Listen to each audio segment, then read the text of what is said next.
एक बार हजरत सुलेमान अलैहिस्सलाम अपने तख्त पर बैठे मुल्क के उमूर चला रहे थे। तभी उन्होंने ऊपर निगाह उठाई और देखा कि परिंदों का एक झुंड उनके सर के ऊपर पर फैलाकर साया कर रहा था, लेकिन उनमें से उनका महबूब परिंदा हुदहुद गायब था। उन्होंने हुदहुद की तलाश करवाई, लेकिन वह कहीं नहीं मिला। हजरत सुलेमान अलैहिस्सलाम इस पर गजबनाक हो गए और फरमाया, हुदहुद या तो फरार हो गया है या फिर वह खयानत कर बैठा है। अगर वह मुझे मिला तो मैं उसे जिब्ह कर दूंगा या फिर उसे सख्त सजा दूंगा।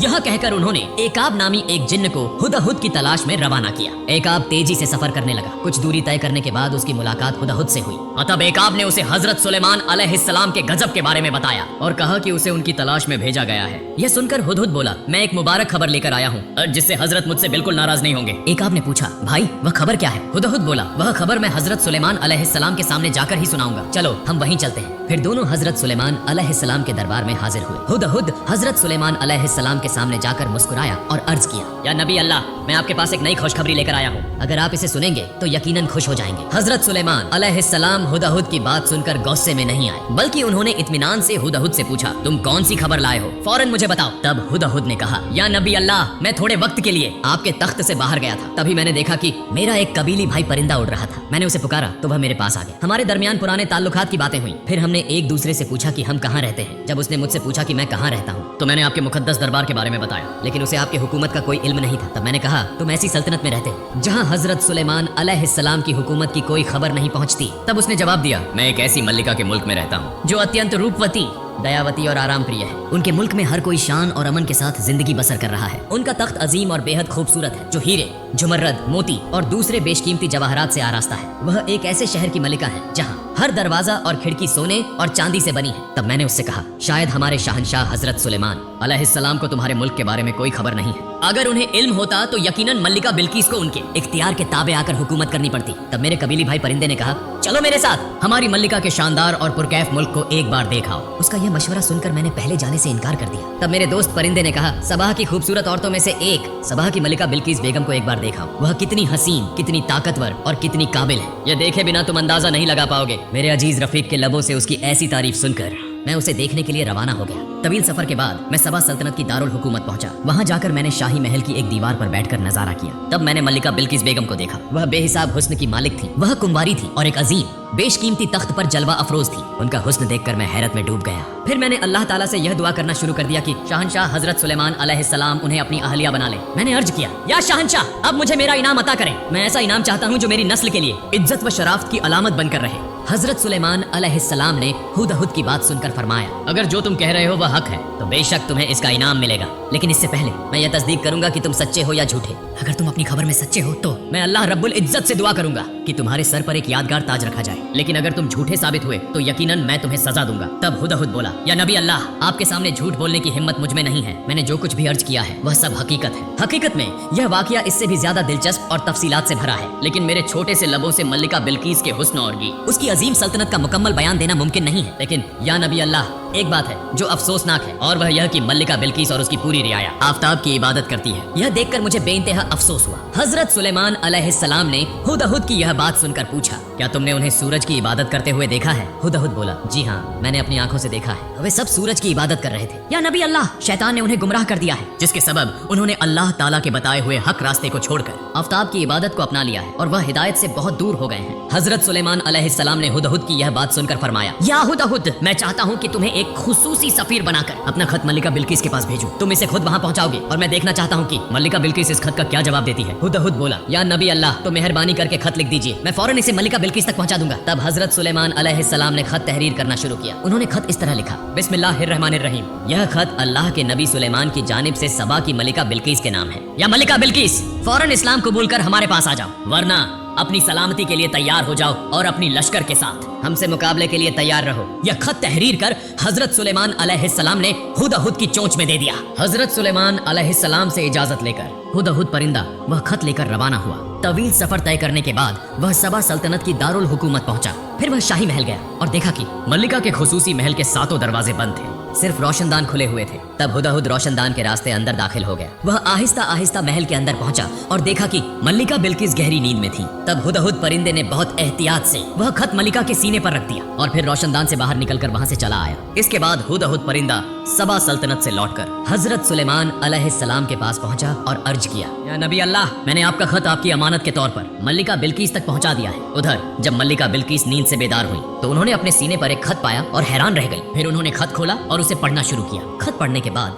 वह गहरी फिक्र में डूब गई। आखिर यह खत उनके पास गैबी तौर पर कैसे पहुंचा? उन्होंने तो किसी को आते जाते नहीं देखा, खासकर तब जब 7 महलों के तमाम दरवाजे बंद थे। यह खत यहाँ कैसे आया? दूसरी बात, खत का पैगाम बहुत संगीन और तंजीही था। मल्लिका ने खत के मजमून को समझकर खौफ और फिक्र में मुब्तला हो गई। उन्होंने फौरन अपने वजीरों और उमराए दरबार को बुलाने का हुक्म दिया। इमरजेंसी पैगाम पाकर उनके दरबारी शाही महल में हाजिर हुए। जब तमाम दरबारी जमा हो गए तो मल्लिका बिल्किस ने उन्हें खत दिखाया और खत के मजमून के मुताबिक उन्हें क्या करना चाहिए इस पर मशविरा मांगा। हिजरा के अरकान में से कुछ ने कहा, हम अपनी फौज को जमा करेंगे और सुलेमान अलैहिस्सलाम से जंग करेंगे। कुछ ने कहा, जंग करना मुमकिन नहीं है, वह बेहिसाब ताकत के मालिक हैं, हम उनके साथ जंग करके कुछ घंटों तक भी कायम नहीं रह पाएंगे। फिर कुछ ने कहा, हजरत सुलेमान अलैहिस्सलाम के आगे तस्लीम हो जाना ही सबसे महफूज रास्ता है। तमाम की बातें सुनने के बाद मल्लिका बिल्किस बोली, मेरा ख्याल यह है कि उनके साथ जंग करके हमारा महफूज रहना नामुमकिन है। जहाँ तक मैंने उनके बारे में सुना है, वह जिस भी मुल्क में हुकूमत करने दाखिल होते हैं वहाँ सब कुछ तबाह कर देते हैं। ऐसे में उनके गजब का निशाना बनने के बजाय अक्लमंदी यही होगी कि पहले उन्हें नजरो नियाज भेजे जाएं। जब हमारा सफीर वापस लौटे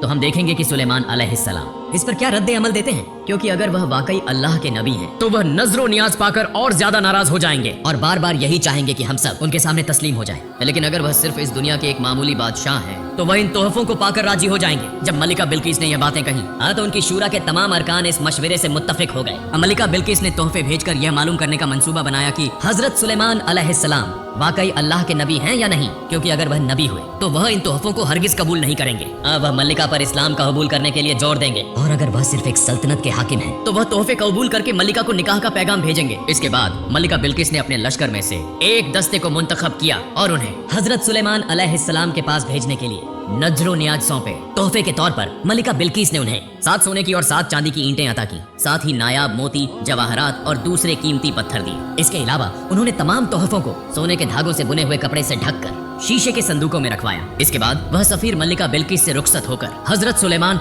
अलैहिस्सलाम के शाही दरबार की तरफ रवाना हुए। उन्होंने सहारा का रेगिस्तान पार किया और धीरे धीरे हजरत सुलेमान अलैहिस्सलाम के दरबार में दाखिल हुए। उस वक्त हजरत सुलेमान अलैहिस्सलाम अपने तख्त पर मुंतसिब थे। उनके सामने 1000 वुजरा बैठे थे और उनके बराबर में लश्कर, महफूजी दस्ते, पैदल सिपाही और जिन्न, परियां, दीव, दैत्य अपने अपने मुकामात पर खड़े थे। हजरत सुलेमान अलैहिस्सलाम के हुक्म और हिदायत के मुंतजिर थे। इसी वक्त एक खादिम ने आकर इत्तला दी कि मल्लिका बिल्किस ने तोहफों के साथ अपने सफीरों को भेजा है। यह सुनकर हजरत सुलेमान अलैहिस्सलाम ने हुक्म दिया कि वह सफीर अंदर आ सकते हैं। सफीर आगे बढ़े और देखा कि शाही महल की दीवारें, छत और हर चीज सोने और चांदी से बनी हुई है। इसके अलावा तख्त के चारों तरफ कीमती पत्थरों से शानदार नक्काशी की गई थी। शाही महल की इस अजीमुशान फनकारी को देखकर उन सफीरों को अपने लाए हुए तोहफे इंतहाई मामूली लगे, जिससे वह बहुत शर्मिंदा हो गए और वह इतने शर्मसार हुए कि आगे बढ़ने में हिचकिचाने लगे। ठीक उसी वक्त हुदहुद परिंदे ने उन्हें हौसला दिया और हजरत सुलेमान अलैहिस्सलाम के सामने आगे बढ़ने का इशारा किया। इसके बाद वह हजरत सुलेमान अलैहिस्सलाम के पास पहुंचे, उन्हें मुनासिब अदब पेश किया और उनके सामने तोहफे रखे। हजरत सुलेमान अलैहिस्सलाम ने इन तोहफों को देखकर फरमाया, क्या तुम मुझे इन तोहफों से राजी करना चाहते हो? मेरे अल्लाह ने मुझे इससे कहीं ज्यादा अता फरमाया है। इन तोहफों को वापस ले जाओ और अपनी मल्लिका से कहो कि अगर उसने इस्लाम कबूल करने से इनकार किया तो मैं अपनी फौज के साथ हमला करूंगा, जिससे उसकी पूरी सल्तनत तबाह हो जाएगी और वह सब अपने तख्त से महरूम हो जाएंगे। इसके बाद सफीर हजरत सुलेमान अलैहिस्सलाम के शाही दरबार से रुखसत होकर धीरे धीरे मल्लिका बिल्किस के शाही दरबार की जानिब लौटने लगे। मल्लिका बिल्किस के पास पहुंचकर सफीरों ने हजरत सुलेमान अलैहिस्सलाम की तमाम तशरीहात बयान की और उनके शाही दरबार की शान और शौकत और अजमत का तफसील से जिक्र किया। तब मल्लिका बिल्किस ने कहा, वह मुझसे कहीं बड़े सुल्तान हैं और निहायत कुदरत वाले भी, उनसे जंग करना मेरे और मेरी सल्तनत के लिए नामुमकिन है। लेकिन हजरत सुलेमान अलैहिस्सलाम पर ईमान लाना मुनासिब नहीं होगा, बल्कि पहले यह देखना जरूरी है कि क्या वह वाकई अल्लाह के नबी हैं। इसके लिए हमें उनकी तरफ से कुछ मौजिज़ात देखने चाहिए। यह सोचकर उन्होंने अपने बुजरा से कहा, मैं उनकी आजमाइश लेने के लिए दोबारा कुछ खास चीजें भेजना चाहती हूँ। मल्लिका बिल्किस की इस बात से तमाम बुजरा मुत्तफिक हो गए।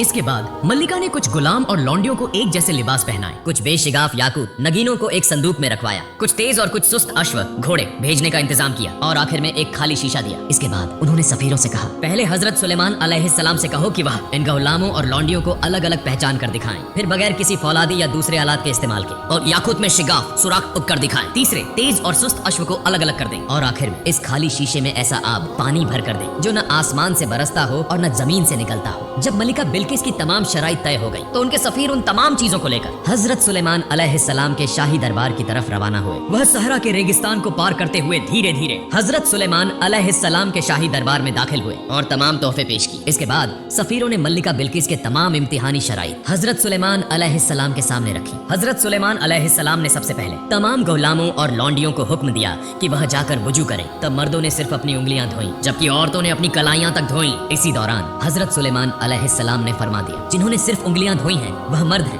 और जिन्होंने कलाइयों तक धो लिया है वह औरतें हैं। और इसके बाद याकूत को जमीन पर रख दिया गया और हजरत सुलेमान अलैहिस्सलाम ने एक खास किस्म के कीड़े को हुक्म दिया कि वह उन नगीनों में शिगाफ कर दे। तीसरे इम्तिहान में हजरत सुलेमान अलैहिस्सलाम ने अश्वों के सामने चना और घास रखवाई और देखा गया कि सुस्त अश्व जल्दी जल्दी चना खाने लगे जबकि तेज अश्व थोड़ी देर तवक्कुफ करने के बाद घास खाने लगे। तब हजरत सुलेमान अलैहिस्सलाम ने तेज और सुस्त अश्वों के बीच का फर्क वाज़ेह कर दिया। इसके बाद हजरत सुलेमान अलैहिस्सलाम ने उस खाली शीशे को लाने का हुक्म दिया। तब सफीरों ने वह खाली शीशा हजरत सुलेमान अलैहिस्सलाम की खिदमत में पेश किया। हजरत सुलेमान अलैहिस्सलाम ने फरमाया, मैं इस खाली शीशे का क्या करूं? तब दूतों ने कहा, इस बोतल में आप ऐसा पानी भरें जो न आसमान में पाया जाता है और न ही धरती पर। तब हजरत सुलेमान अलैहिस्सलाम ने एक घोड़ा मंगवाने का आदेश दिया। फिर एक घोड़ा लाया गया और हजरत सुलेमान अलैहिस्सलाम ने एक व्यक्ति को उस पर बैठाकर कहा, अत्यंत तेज गति से इसे दौड़ाओ। वह व्यक्ति घोड़े को तेजी से दौड़ाने लगा और काफी समय तक घुड़सवारी करने के बाद वापस हजरत सुलेमान अलैहिस्सलाम के पास लौटा। तेज दौड़ने के कारण वह घोड़ा पूरी तरह पसीने से भीग गया था। हजरत सुलेमान अलैहिस्सलाम ने उस घोड़े के पसीने को बोतल में भर लिया और कहा, यह वही पानी है जो न आसमान में पाया जाता है और न ही जमीन पर। भाई, रानी बिल्किस के भेजे गए सभी दूत हजरत सुलेमान अलैहिस्सलाम के इस चमत्कार और उनकी महान बुद्धिमत्ता को देखकर दंग रह गए। वे तुरंत हजरत सुलेमान अलैहिस्सलाम के दरबार से विदा लेकर रानी बिल्किस के दरबार की ओर रवाना हो गए। इसके बाद वे रानी बिल्किस के पास पहुंचे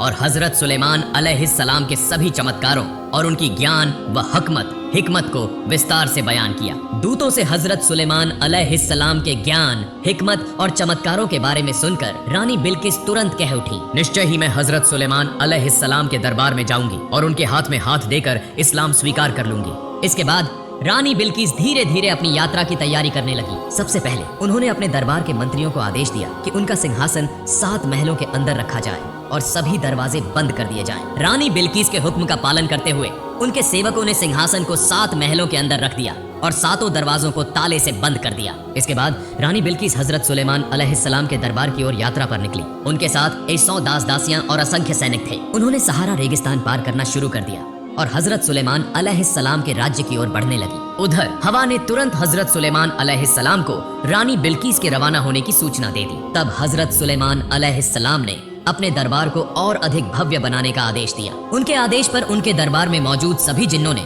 राजमहल को और अधिक सुंदर और सुसज्जित बना दिया। इससे पहले हजरत सुलेमान अलैहिस्सलाम के दरबार में कुछ जिन्न यह सूचना दे चुके थे कि रानी बिल्किस कोई साधारण मनुष्य नहीं बल्कि चीन जाति की एक प्रा आगे जाए। दूतों से हजरत सुलेमान अलैहिस्सलाम के ज्ञान, हिकमत और चमत्कारों के बारे में सुनकर रानी बिल्किस तुरंत कह उठी, निश्चय ही मैं हजरत सुलेमान अलैहिस्सलाम के दरबार में जाऊंगी और उनके हाथ में हाथ देकर इस्लाम स्वीकार कर लूंगी।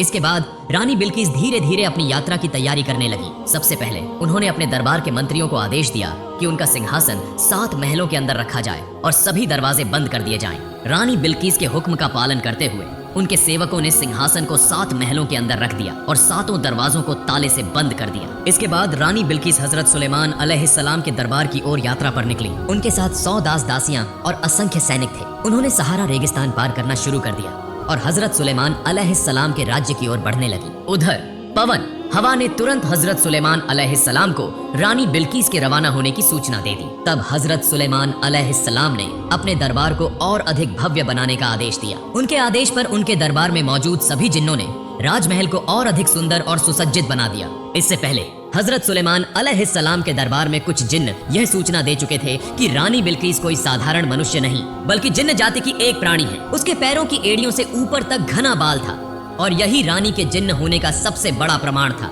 इसके अलावा वह हवा जैसी हल्की थी और उसकी बुद्धिमत्ता भी बहुत कम थी। इन बातों की सूचना जिन्नों ने हजरत सुलेमान अलैहिस्सलाम को दी।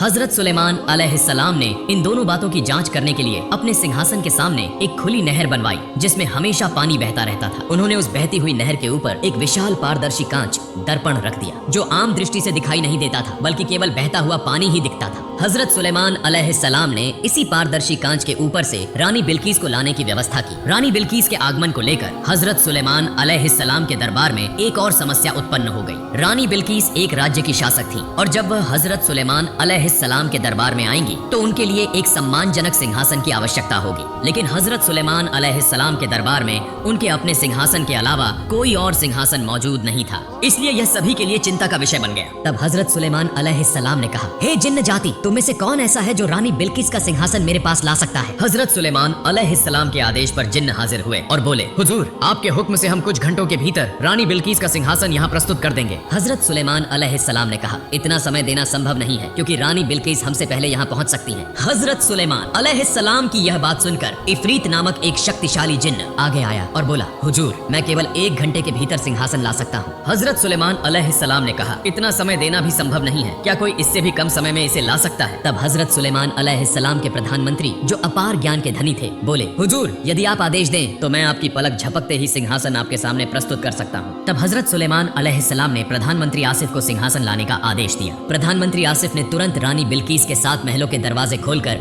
अत्यंत ही कम समय में पलक झपकते ही सिंहासन हजरत सुलेमान अलैहिस्सलाम के दरबार में प्रस्तुत कर दिया। हजरत सुलेमान अलैहिस्सलाम ने सिंहासन देखकर अल्लाह का शुक्र अदा किया और कहा, इसे थोड़ा बदल दो, सामने के कुछ पत्थरों को बदलकर नए पत्थर लगा दो ताकि रानी को इसे पहचानने में थोड़ा सोचना पड़े। इसी के माध्यम से हमें यह पता चलेगा कि रानी बिल्किस बुद्धिमान है या उनकी बुद्धि सीमित है। इस प्रकार जब सभी कार्य पूरे हो गए और राज दरबार पूरी तरह से सुसज्जित कर दिया गया, कुछ समय बाद हजरत सुलेमान अलैहिस्सलाम को रानी बिल्किस के आगमन का संदेश प्राप्त हुआ। हजरत सुलेमान अलैहिस्सलाम ने आदेश दिया कि रानी बिल्किस को राजमहल में लाया जाए और वे नगर की ओर देखने लगे। रानी बिल्किस जब नहर के पास पहुंची तो उन्होंने अपने वस्त्र का किनारा थोड़ा ऊपर उठाया और आगे बढ़ने लगी। इसके बाद उन्होंने एक सिक्का नहर में फेंका। सिक्का कांच की सतह पर गिरकर एक और खटकते हुए चला गया। तब रानी बिल्किस ने अपने उठाए हुए वस्त्र को छोड़ दिया और आगे बढ़ी। जब रानी ने वस्त्र उठाया तब हजरत सुलेमान अलैहिस्सलाम ने उनके पैरों की ओर देखा और पाया कि उनके पैरों पर कहीं भी बाल नहीं थे। हजरत सुलेमान अलैहिस्सलाम ने रानी बिल्किस की बुद्धिमत्ता देखकर समझ लिया कि जिन्नों ने उन पर झूठा आरोप लगाया था, इसलिए उनका विश्वास और आकर्षण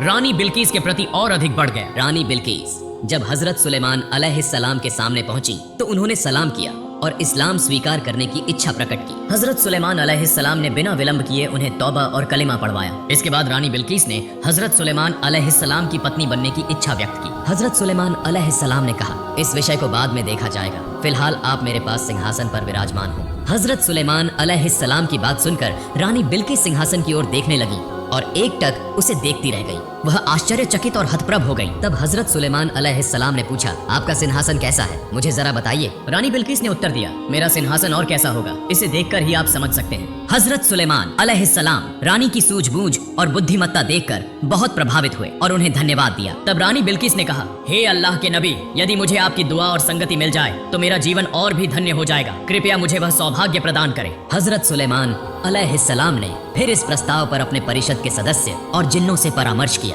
सभी ने सलाह दी कि चूंकि रानी बिल्किस ने इस्लाम स्वीकार कर लिया है और वह एक मानव संतान है तो इस विवाह में कोई बाधा नहीं होनी चाहिए। सभी की सलाह सुनकर हजरत सुलेमान अलैहिस्सलाम ने शीघ्र ही विवाह की तैयारियों में लग गए। अल्प समय में उनका विवाह संपन्न हो गया। हजरत सुलेमान अलैहिस्सलाम के परिषद के सदस्य, उनकी उम्मत और सभी लोग हजरत सुलेमान अलैहिस्सलाम और रानी बिल्किस के इस शुभ विवाह का हर्षोल्लास के साथ आनंद लेने लगे। हजरत सुलेमान अलैहिस्सलाम की पत्नियों की संख्या पहले 300 थी, अब वह 308 हो गई। उनके राजमहल में 700 रखेले दासियां थीं। इस तरह कुल मिलाकर उनके हरम में 1000 स्त्रियां थीं। जब वह अपने अनर्थ महल में जाते तो सभी पत्नियां उनके सामने खड़ी रहती और रखेले दासियां उनके पीछे। उन सभी में हजरत सुलेमान अलैहिस्सलाम ने रानी बिल्किस को सबसे अधिक सम्मान दिया। जब रानी बिल्किस उनके पास आती तो बाकी सारी पत्नियां और दासियां दूर हट जाती ताकि हजरत सुलेमान अलैहिस्सलाम और रानी बिल्किस अधिक समय तक आनंद उठा सके। हजरत सुलेमान अलैहिस्सलाम जिस रात किसी पत्नी के पास जाते उस रात वह एक एक करके अपनी 300 पत्नियों के साथ संबंध बनाते। उनके लिए कोई भेदभाव या अंतर नहीं था और यही इस्लाम का शाश्वत विधान है। हजरत सुलेमान अलैहिस्सलाम रानी बिल्किस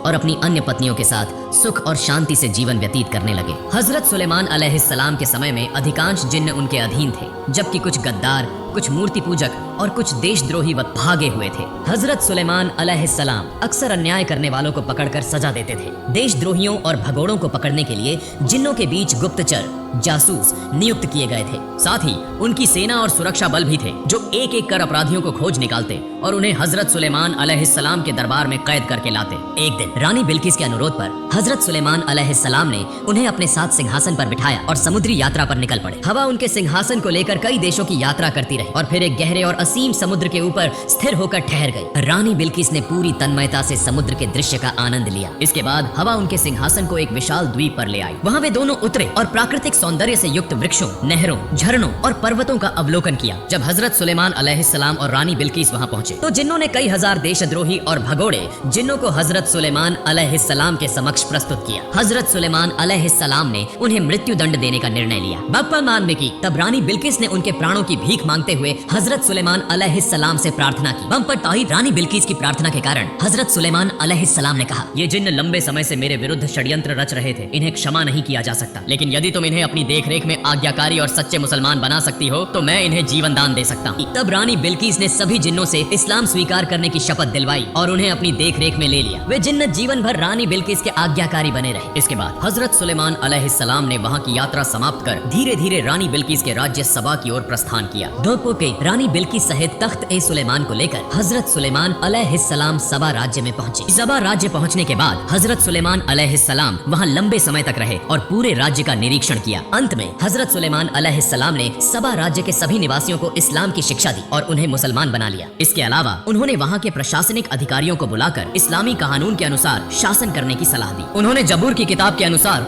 देश के संचालन के लिए जल्द ही एक शिक्षण संस्थान स्थापित करने का आदेश दिया। इसके अलावा उन्होंने देश भर में कुछ प्रशिक्षण केंद्र खोलने का सुझाव दिया ताकि लोगों को परिश्रमी और आदर्श नागरिक बनाया जा सके। उन्होंने कई अन्य आवश्यक विषयों पर भी मार्गदर्शन दिया। सौता कमू भी। इसके बाद हजरत सुलेमान अलैहिस्सलाम ने रानी बिल्किस को सबा राज्य में छोड़ दिया और तख्ते सुलेमान लेकर धीरे धीरे अपने देश की ओर प्रस्थान किया। हजरत सुलेमान अलैहिस्सलाम विभिन्न शहरों, नदियों और समुद्रों को पार करते हुए अपने देश वापस लौटे। अपने देश पहुंचने के बाद उन्होंने पुनः राज्य का संचालन पूर्व की भांति शुरू कर दिया। वे समय समय पर सबा राज्य जाया करते थे, वहाँ रानी बिल्किस का हाल चाल लेते और वहाँ के निवासियों को शिक्षा और उपदेश दिया करते थे। हजरत सुलेमान अलैहिस्सलाम ने इस प्रकार अल्लाह रब्बुल आलमीन के मार्गदर्शन और जबूर की शिक्षाओं का अपने देश और अन्य राज्यों में प्रचार किया। उन्होंने अथक परिश्रम कर इस्लाम का प्रचार प्रसार किया और सभी मुसलमानों को जबूर की किताब के अनुसार इस्लाम की छत्र छाया में संगठित किया। अंततः अल्लाह के नबी हजरत सुलेमान अलैहिस्सलाम ने अल्लाह पाक रब्बुल आलमीन के बुलावे को स्वीकार किया और इस दुनिया से विदा हो गए। प्रिय भाइयों और बहनों, आज की इस वीडियो को यहीं समाप्त करते हैं। आपको आज की वीडियो कैसी लगी कृपया कमेंट बॉक्स में जरूर बताइए। अगर वीडियो पसंद आई हो तो इसे शेयर करना न भूलें। फिर मिलेंगे किसी और वीडियो में, तब तक के लिए सब खुश रहें, स्वस्थ रहें। अल्लाह हाफिज।